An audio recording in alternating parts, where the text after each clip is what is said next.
You are watching the press preview, a first look at what's on the front pages as they arrive. It's time to see what's making the headlines with the Daily Mirror's associate editor, Kevin Maguire, and the Telegraph's deputy comment editor, Annabel Denham. They'll be with us from now until just before midnight. So let's see what's on some of those front pages for you now. Well, the Gaza ceasefire agreement is top story in The Guardian, which heralds hope for an end to what it calls a dark chapter in history.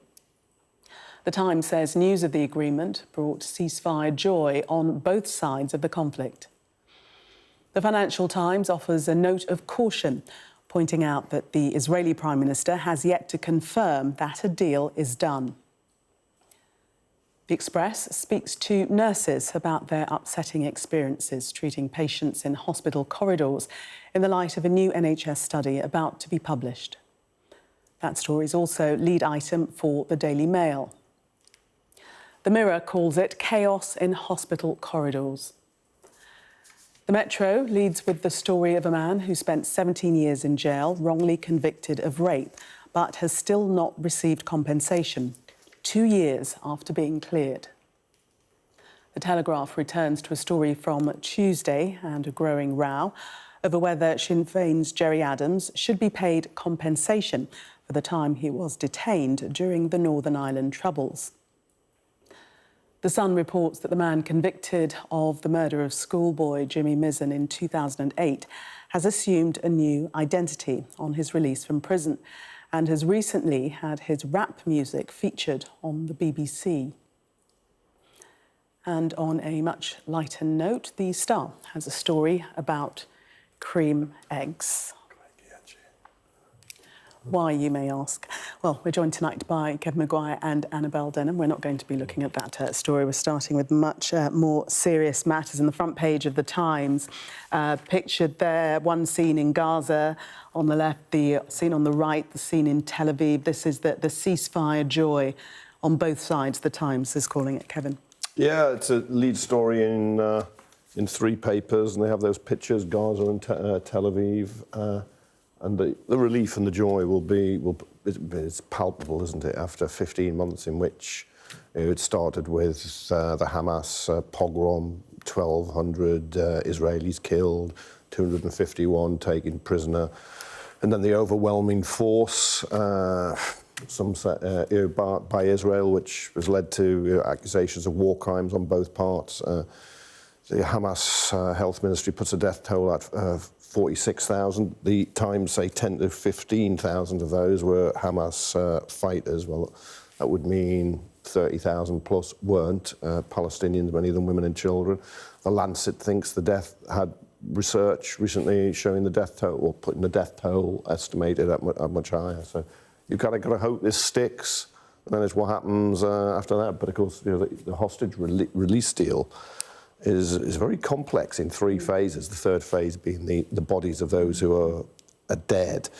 But there are prisoner swaps and so on. You just got to consider, and all the traumas, and we see the traumas of the Palestinians, kids, adults who have suffered this bombardment for 15 months, but you've got to consider the traumas of the hostages too, hidden and never found, given Israel really threw resources into this war and people, but they didn't find them. I know there are lots of tunnels, but you would have thought they would have found more. And in fact, the biggest freeing of hostages was the previous ceasefire. It hasn't been search and discover and rescue. It was the previous ceasefire, and you hope in it all the Palestinians can rebuild, and you hope the families will get their loved ones back, but some are going to be, I'm afraid, disappointed. They're going to find out they're dead, unfortunately. Well, it's the agony of the torture of the hostages, of course, who were, horrible. Terrible though it is to say, a major bargaining chip for Hamas. They would have done all they could to ensure they weren't discovered by the IDF, but it's also the agony of the relatives, the families of the hostages, some of whom will not know whether their loved ones will be returned to them. That is the absolute priority. It has always been the priority of the Israeli government, and the hope must now be that over these 3 phases... But many this evening cautiously optimistic because this ceasefire if it goes ahead, doesn't kick in until Sunday. And already tonight we've been reporting on 12 deaths in Gaza. So the fighting continues. No, well, I think Sunday. in any conflict, when you're going to have an end, it's rather like the First World War, was the 11th hour, the 11th day, the 11th month in 1918, and some people were still killed right up to it. But no, that issue of the Israeli government and the hostages, some people in Israel, the families, claim there wasn't a high enough priority put on in rescuing the hostages, and in fact, ceasefire could have earlier achieved that. So there is some criticism of Netanyahu, although he seems stronger at the end of this conflict than he did at the beginning after the major security breach in that Hamas pogrom. I mean, certainly I think that the relatives of the hostages were a very powerful voice in Israeli society and put enormous pressure on the Israeli government and on Netanyahu. Now, perhaps not as much pressure as Donald Trump will claim, at least, that he put on the Israeli government, on Netanyahu, to agree to this ceasefire. Yeah, Donald Trump saying this epic ceasefire agreement could have only happened as a result of our historic victory in November, as it signalled the entire world. We've lost the end of that sentence, but basically Donald Trump claiming the praise for reaching this ceasefire. But a cautionary note with the FT, because Netanyahu hasn't actually said it's a done deal as yet. He has come out this evening and acknowledged what President Trump has said, but hasn't said that this is a done deal. No, well, he's playing hard. In some ways, that's understandable. Although I think given everything that's went, there's going to be a day of reckoning. I don't think history will judge him well. It won't judge Hamas well. It will not judge Netanyahu well. But I can't see him going back on this. But there is a battle on who emerges as the victor here. And Netanyahu promised to wipe out Hamas. I suspect that has not been achieved because fighting is continuing. It was said from the start, you will not be able to do that. You are going to risk recruiting new fighters for them. And some people will see Hamas still standing as a victory in itself, or the bloodshed on both sides. That those 1,200 Israelis killed at the beginning, hundreds of Israeli troops killed in Gaza, true, and then that 46,000 figure, if it's accurate, and 10 to 15,000, if that's accurate, were Hamas fighters. That's still 30,000 plus civilians killed. And then there's what comes next. When it's just rubble, most of Gaza now. Glass and rubble. No, this doesn't feel like a moment for jubilation, at least not yet. The IDF has not achieved, as far as we can tell, its objectives in Gaza. There was, as you say, the terrible cost of any war, which is the loss of innocent civilian lives, and, the destruction across Gaza. And I think the fear as well, that this could in some ways be encouragement for further terrorism if it's perceived that Hamas has won in this conflict, or at least secured some gains, then what sort of message does that send to others? And I think the other point is just the rise in anti-Semitism across the globe, because there was some very stark data out just today on millions of people, even in the UK, who are openly admitting to having anti-Semitic thoughts, but it's across the globe, as I say, and there's longer-lasting problems. And Islamophobia rising too. There's been more of that in Britain. Increasing. And you see, the anti-Semitism in Britain, Islamophobia, and that polarisation is horrific. We read that the Israeli government is still to vote on the deal. Perhaps that might be the reason for Benjamin Netanyahu's reticence in terms of coming forth to say the deal has been done. How likely do you think that it will be voted through? Because there is that far-right element in the Knesset, isn't there? In truth, I don't really know, but I would have thought if you go this far and you're holding out the prospect of some of the hostages returning to their families, it would be very hard if you are the Israeli cabinet to go back on them. I think there's also the Trump question, isn't there? I mean, sure, he's a freewheeling narcissist who's going to take credit for something that involved a lot of painstaking work from Joe Biden and the Democrat administration.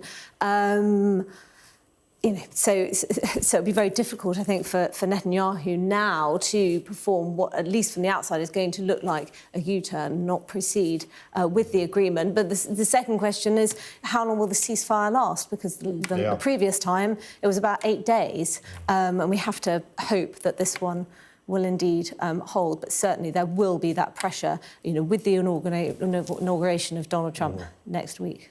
Yes, indeed. Annabel and Kevin, thank you very much for the moment. Coming up, NHS hospital staff have been speaking to newspapers from across the political spectrum about their distress at having to treat patients in corridors. We'll be discussing that next.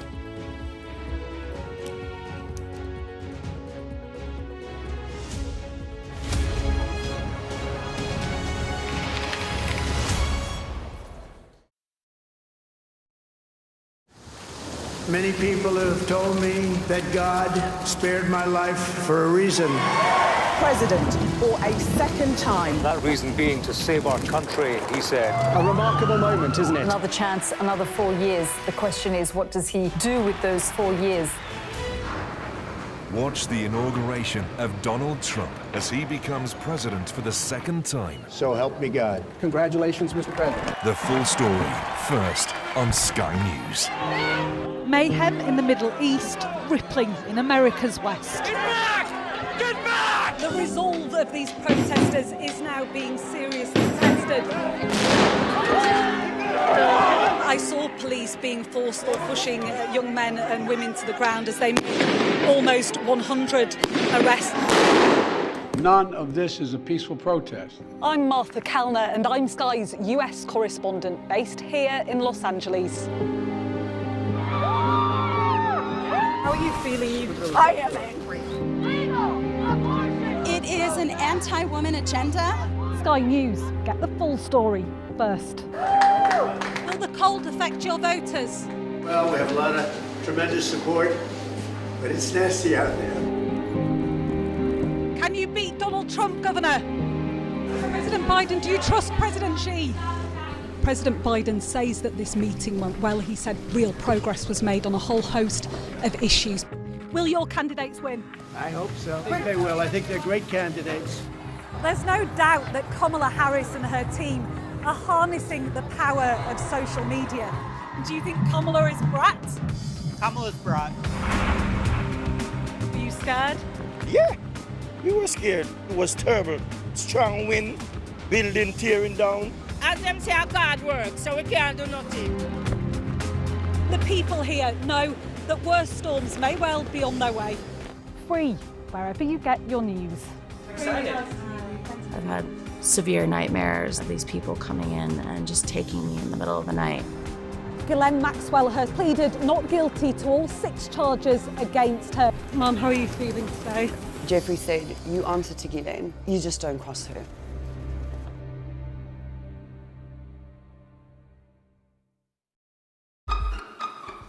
We've got your Sunday mornings covered.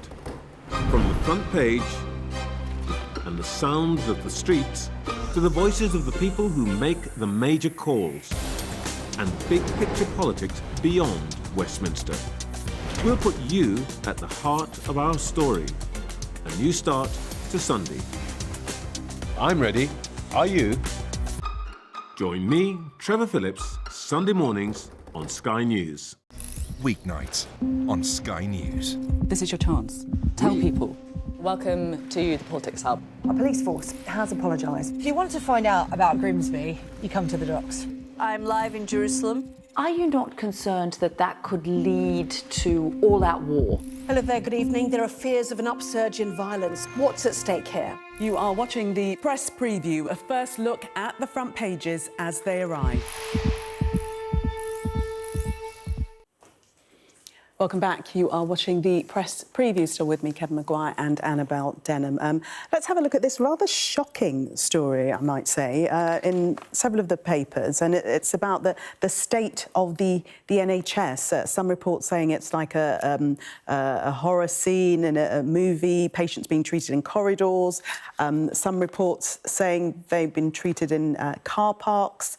It just sounds like a complete nightmare. And this is a report that's due out from Royal College of Nursing. Yeah, the Nurses Union. Tomorrow's a day too for health editors, because 3 papers, the Mirror, Mail and Express, all splash on this, and many papers are splashing on the ceasefire in Gaza, Israel. But there's been many reports out with the figures and the number of people being left in corridors, and you've had anecdotal cases, isolated cases, but this is all brought together by the Royal College of Nursing, because they represent many of the people who are having to treat patients and cope in corridors. It is absolutely horrific.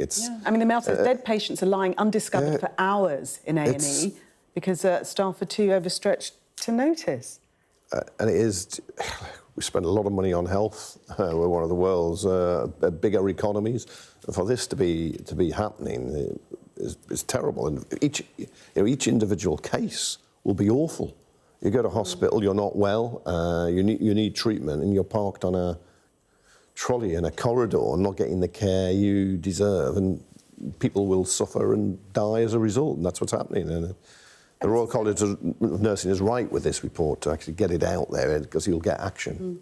Yes. It is shocking. It's absolutely horrifying. This is a healthcare service that costs £160 billion every year, and you just wonder where the money is going and why is it not being diverted towards where it's most needed. And the system, as Wes Streeting has said, does need desperately reform, and perhaps it's those who are trapped within it. You know, it's the staff, the doctors and the nurses who, they're having to treat as many as 40 patients at once in a single corridor. The conditions have been terrible for them for so many years, and I wonder whether it'll actually be the staff who push the government into finally doing what's necessary so that we can actually have a healthcare system that's fit for purpose. Yeah, Labour have inherited this, but it's their problem now. They've got to sort it. They have to have a plan.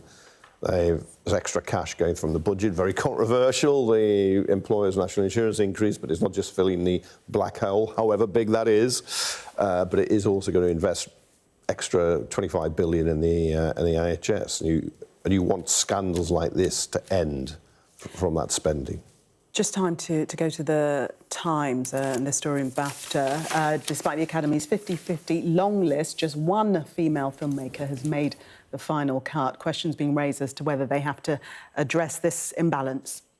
Yes, that's right. And this comes round every now and then, doesn't it? This idea that because it doesn't look like there's diversity or sufficient diversity in a long list, that the organisation in charge should intervene in order to put forward groups from certain minorities. In this instance, it's female filmmakers. But actually, if you look at the data, around 23% of directors are female. And here it says that of the 235 films entered, 25% of the directors are women. So perhaps it's representative at this level, but what we really need to see are more women perhaps entering the film industry at the lower level and upskilling, and, in time, it will indeed be 50-50, or perhaps being a director is simply more attractive to a man than a woman. That's all right too. We have run out of time, but thank you very much. We shall get more input from you, Kevin, in the next hour. Let's take a look at the weather now.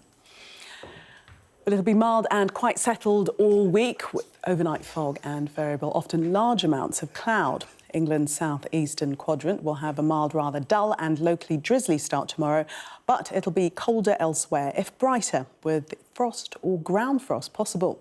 There'll be some dense fog in places too, mainly over England and Wales. Coming up next on Sky News at 11, celebrations as a ceasefire deal is reached in Gaza after 15 months of deadly fighting.